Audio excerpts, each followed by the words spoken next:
अस्सलामुअलैकुम dear students, मैं हूं Asad Shah, educate yourself with Asad से।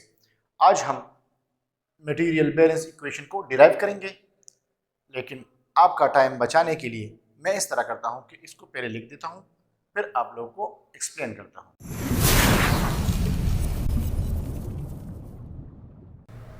तो स्टूडेंट्स, मैंने लिख दिया है।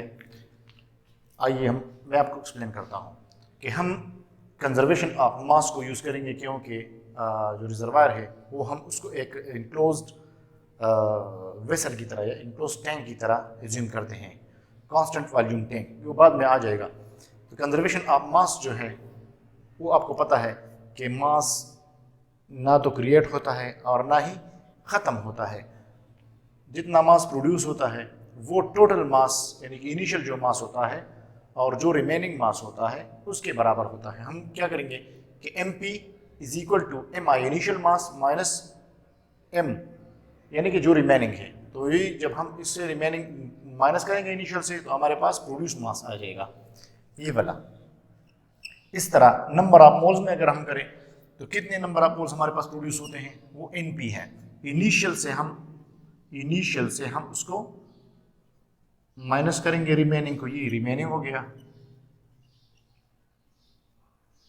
तो ये हमारे पास प्रोड्यूस्ड मोल्स आ गए। Where MP and MP are cumulative gas produced in mass and mole units respectively. इस तरह एम आई एन आई जो है ये initial gas in place at initial pressure है। इस तरह एम एन ये रिमेनिंग जो गैस है रिजर्वायर में उसके बारे में है कि किसी भी प्रेशर पर रिमेनिंग एम और एन नंबर ऑफ मोल्स और इस तरह एम मास वो रिजर्वायर में बच गए हैं। Since gas composition is constant, हमें पता है कि gas composition through out the reservoir constant होती है, तो उसके लिए एम जो है मासेस जो होती है इनिशियल मास रिमेनिंग मास, वो मासेस आपस में डायरेक्टली प्रोपोर्शनल होती है। इस तरह नंबर ऑफ मोल्स भी। स्टूडेंट्स आगे बढ़ते हैं। हम using constant volume tank concept उसको हम यूज करेंगे, कांस्टेंट वॉल्यूम टैंक। तो उसमें हमारे पास इनिशियल जो वी आई है वो इनिशियल वॉल्यूम है। ओरिजिनल जो वॉल्यूम है हाइड्रोकार्बन है रिजर्वायर में इनिशियल प्रेशर पे पी आई पे, ठीक है। फिर किसी भी प्रेशर पी पे जो गैस प्रोड्यूस होता है वो एस सी एफ में हम उसको देते हैं स्टैंडर्ड क्यूबिक फीट पे। इस तरह जो वाटर प्रोडक्शन होती है वो स्टॉक टैंक बैरल में होती है। स्टॉक टैंक बैरल, ठीक है। अब स्टॉक टैंक बैरल में इसलिए लिखते हैं कि हमारे पास ये जो वाटर है ये सरफेस पे प्रोड्यूस हुआ है, ठीक है। गैस भी हमारे पास सरफेस पे ही प्रोड्यूस हुआ है। इस तरह डब्ल्यू ई जो है ये वाटर इंक्रोचमेंट है जो रिजर्वायर में आती है। जब भी हम रिजर्वायर से गैस प्रोड्यूस करते हैं या हाइड्रोकार्बन प्रोड्यूस करते हैं तो उसमें वाटर इन्फ्लक्स आता है अगर वो वाटर ड्राइव हो। इसको हम आगे एक्सप्लेन करेंगे इंशाल्लाह। तो वाटर इंक्रोच जो है वो रिजर्वायर बैरल में है क्योंकि रिजर्वायर के अंदर ही है। अब हमें पता है कि हमने रिजर्वायर को क्या लिया, हमने उसको कांस्टेंट जो है वॉल्यूम वो कंसिडर किया था। तो जब हमने कांस्टेंट वॉल्यूम वो कंसिडर किया था तो हमारे पास इक्वेशन क्या बनेंगी, जो इनिशियल वॉल्यूम है वो किस तरह आएगा, V I initial volume of hydrocarbon in place. जिस तरह मैंने बताया हाइड्रोकार्बन रिजर्वायर में जो हाइड्रोकार्बन का वॉल्यूम है इनिशियल कंडीशन पे वो क्या होगा, वी आई जो है वो इनिशियल वॉल्यूम है। इस तरह V plus W E minus जो वाटर प्रोड्यूस हुआ है उसके साथ हम बी डब्ल्यू मल्टीप्लाई करेंगे, यानी कि जो वाटर नीचे था उसका जितना वॉल्यूम था और ऊपर आके उसका वॉल्यूम कितना हुआ, क्योंकि नीचे प्रेशर इंतहाई ज़्यादा होता है रिजर्वायर में और ऊपर हमारे पास एटमॉस्फेरिक प्रेशर है, तो इसके वॉल्यूम में कंसिडरेबल चेंज आएगा। तो इसलिए हम इसको बी डब्ल्यू से मल्टीप्लाई करेंगे। बी डब्ल्यू जो है वो formation volume factor of water है जो कि हमारे पास रिजर्वायर बैरल पर एस टी बी में मैयर होता है। अगर हम इसको अरेंज करेंगे v के लिए तो V I minus W E water encroached plus water produce into formation volume factor, ये इक्वेशन बनेगा, ठीक है। अब हम इसको देखते हैं। इसमें जो वी आई है, वी है, W E and W P ये सारे रिजर्वायर बैरल्स में हैं, यानी कि ये रिजर्वायर कंडीशन पे हैं। और बी डब्ल्यू जो है वाटर फॉर्मेशन वॉल्यूम फैक्टर है, इसको हम रिजर्वायर बैरल्स पर एस टी बी में करते हैं। तो स्टूडेंट्स आगे बढ़ते हैं। मैं थोड़ा लिख लेता हूँ ताकि टाइम आपका बचे और आपको इक्वेशन की थोड़ी सी समझ आए। अच्छा डियर स्टूडेंट्स आगे चलते हैं। फ्रॉम गैस लॉ, हमारे पास गैस लॉ आप लोगों को पता है PV is equal to Z n RT। P हमारे पास प्रेशर है, V हमारे पास वॉल्यूम है, Z जो है वो हमारे पास डिविएशन फैक्टर है, गैस डिविएशन फैक्टर जिसको हम कहते हैं इन नंबर ऑफ मोल्स, R जो है गैस कांस्टेंट है और T टेम्परेचर है। हम अगर इसको नंबर ऑफ मोल्स के लिए अरेंज करें, क्योंकि हमारे पास पिछले इक्वेशन जो थे वो नंबर ऑफ मोल्स में थे। अच्छा, हमने अरेंज किया PV divide by Z RT, यहाँ तक तो अब क्लियर होगा इंशाल्लाह। ये हमारे पास इक्वेशन नंबर 5 बन गया।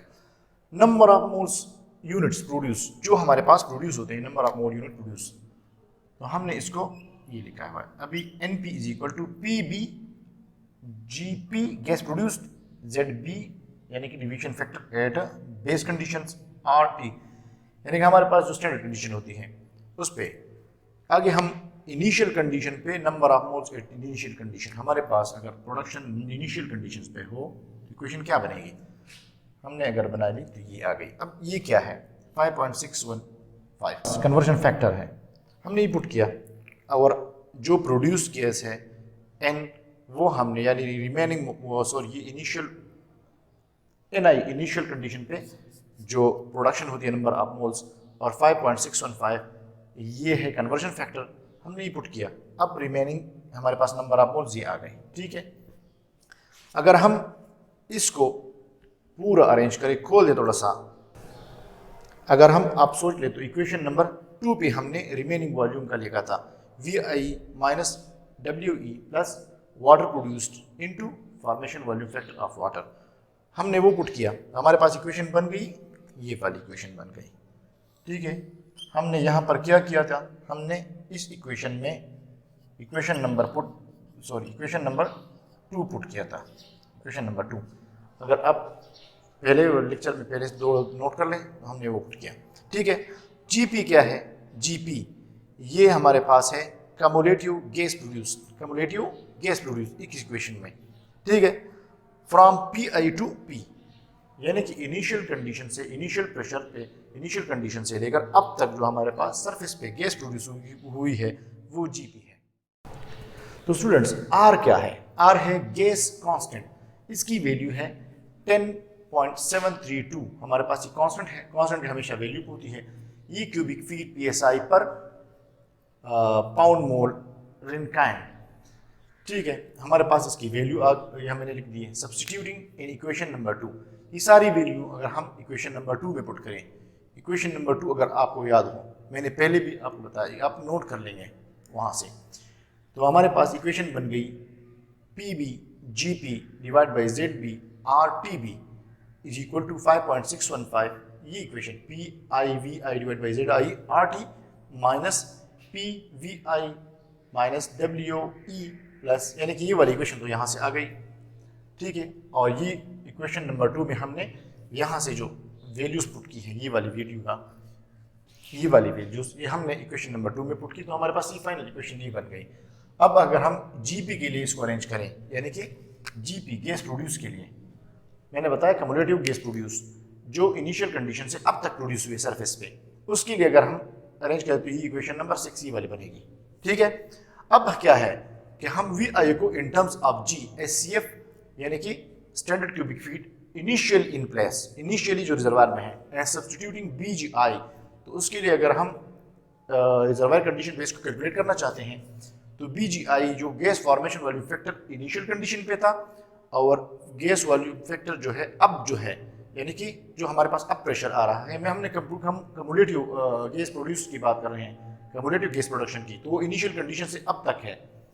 तो इनिशियल कंडीशन पे प्रेशर PI था और अब क्या है P है, तो इनिशियल कंडीशन पे formation volume factor of gas BG है और अब BG है, ठीक है।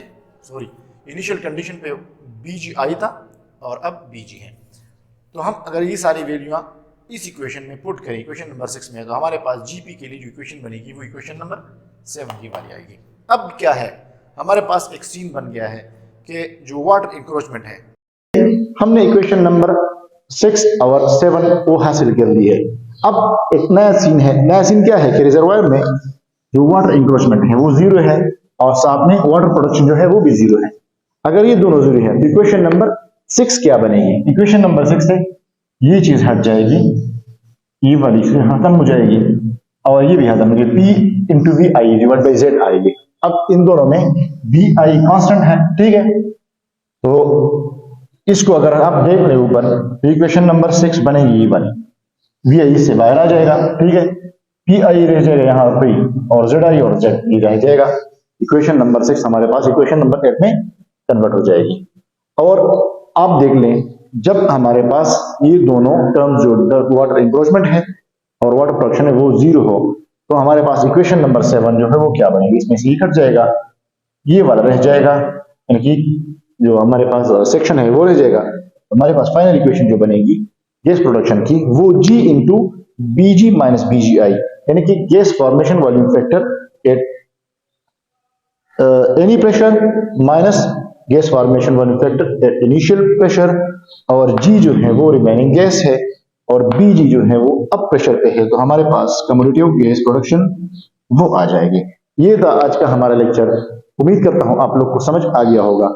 तो आज के लिए स्टूडेंट्स इतना काफी है। नेक्स्ट लेक्चर में इंशाल्लाह हम आगे पढ़ेंगे कि मटेरियल बैलेंस इक्वेशन की एप्लीकेशन क्या है। तो तब तक के लिए मुझे इजाजत दीजिए। अल्लाह हाफिज।